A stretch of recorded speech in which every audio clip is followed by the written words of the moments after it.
चलिए आज हम आप सभी के बीच आज वाल्मीकि जयंती आप सभी को मालूम है। आज हम वाल्मीकि जयंती के बारे में बात करेंगे। तो सबसे पहले वाल्मीकि जयंती के बारे में जानने से पहले हम वाल्मीकि जी के बारे में जान लेते हैं। तो वाल्मीकि जी का जन्म अश्विनी मास के पूर्णिमा का दिन हुआ था, जो शायद शास्त्र के अनुसार आज ही है। पूरे भारतवर्ष में आज वाल्मीकि जयंती के रूप में मनाया जा रहा है। तो चलिए सबसे पहले वाल्मीकि जी के बारे में हम जानते हैं। वाल्मीकि जी का जन्म अश्विनी मास के पूर्णिमा का दिन हुआ था। उनके पिता का नाम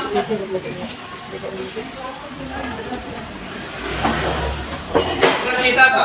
पिता का नाम क्या था? रचेता। उनकी माता का नाम चरसणी था। क्या नाम था?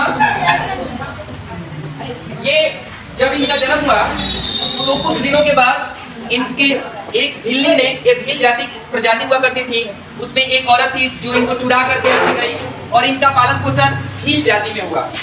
भील जाति में हुआ। उनका काम था, उस समुदाय का काम था दूसरे किसी को छीन करके चाहे मार करके खाना। और वाल्मीकि जी ने जब भील जाति के समुदाय में इनका पालन पोषण हुआ तो उसी बातों को इन्होंने सीख लिया और ये भी क्या बन गए? एक प्रकार के डाकू।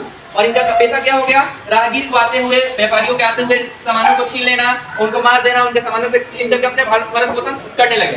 फिर जब एक बार उसी रास्ते से नारद मुनि गुजर रहे थे तो इन्होंने नारद मुनि को भी पकड़ा और उन्होंने कहा कि आप मुझे सभी सामग्री दे दीजिए। तो उन्होंने कहा कि ये जो तुम कर रहे हो ये गलत है, इसका तुम्हें पाप भोगना पड़ेगा। तो उन्होंने कहा कि मैं अकेले नहीं खाता हूँ, ये लूटा हुआ सामग्री मैं अकेले नहीं खाता हूँ, ये जो मैं लूट के लेके जाता हूँ तो ये सभी हमारे परिवार के सभी लोग जो सदस्य वो भी खाते हैं। तो उन्होंने कहा कि जो करता है, जो कर्म करता है उसी को फल भोगना पड़ता है। तो ये तुम कर रहे हो, वैसा कोई खा रहा है दूसरा, लेकिन फल तो तुम्ही को भोगना पड़ेगा।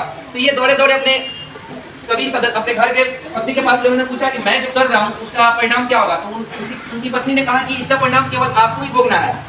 तो उनको लगा और वो फिर दौड़ करके नारद मुनि के पास आए। उन्होंने पूछा कि इसका रास्ता बताइए जिससे मैं क्या कर सकूं, इस नैया को पार कर सकूं और अच्छे मार्ग पे चल सकूं। उन्होंने कहा कि राम का नाम जपिए आप।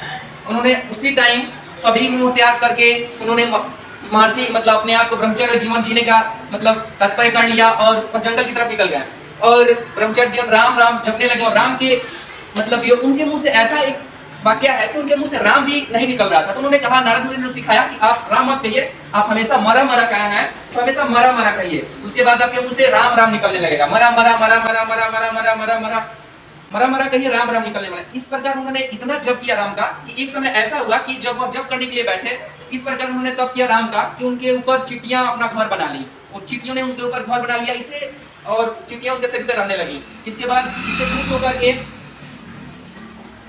भगवान ब्रह्मा जी प्रकट हुए। उन्होंने उन्हें वरदान दिया कि जाओ, मैं तुम्हें वरदान देता हूँ, महर्षि तुम्हें नाम देता हूँ। उनका पुराना नाम रत्नाकर था।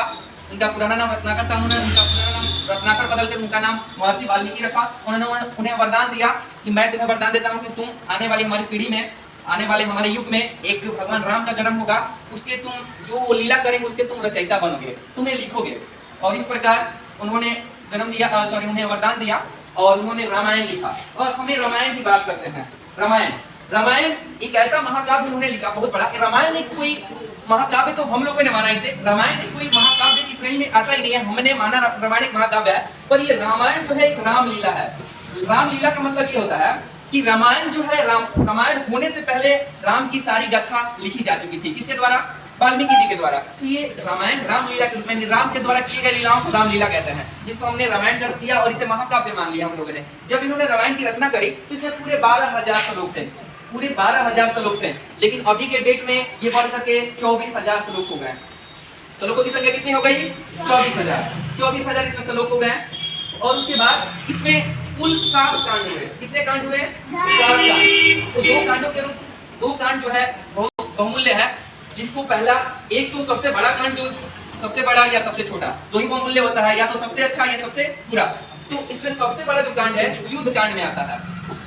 युद्ध कांड, जब राम ने सभी रावण के परिवारों को मारा, तो युद्ध कांड में आता है। सबसे बड़ा कांड में युद्ध कांड। और दूसरा कांड आता है सुंदर कांड, जिसमें पूजा पाठ वगैरह वगैरह जो भी बातें हैं, तो सुंदर कांड। ये 2 कांड बहुत प्रसिद्ध है। उसके बाद 5 कांड और है।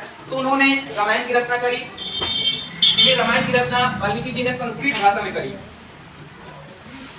किस भाषा में किया था?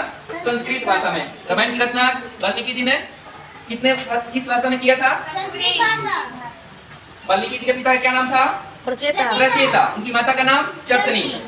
और वह एक प्रचेता जो थे, कहने में आता है शास्त्र के अनुसार प्रचेता जो थे वह भगवान ब्रह्मा के पुत्र थे, मानस पुत्र थे, इसीलिए उनका वाल्मीकि जी का भी ताल्लुक एक ब्राह्मण परिवार से भी होता है, लेकिन उनका भरण पोषण जो हुआ वो भील परिवार में हुआ, इसलिए वो डाकू का मतलब प्रारूप अपना लिया, लेकिन उनके खून में उस प्रकार की विधि व्यवस्थाएं थी। फिर उन्होंने रामायण की रचना करी और उनका नाम क्या हो गया, महर्षि वाल्मीकि जी। That's all.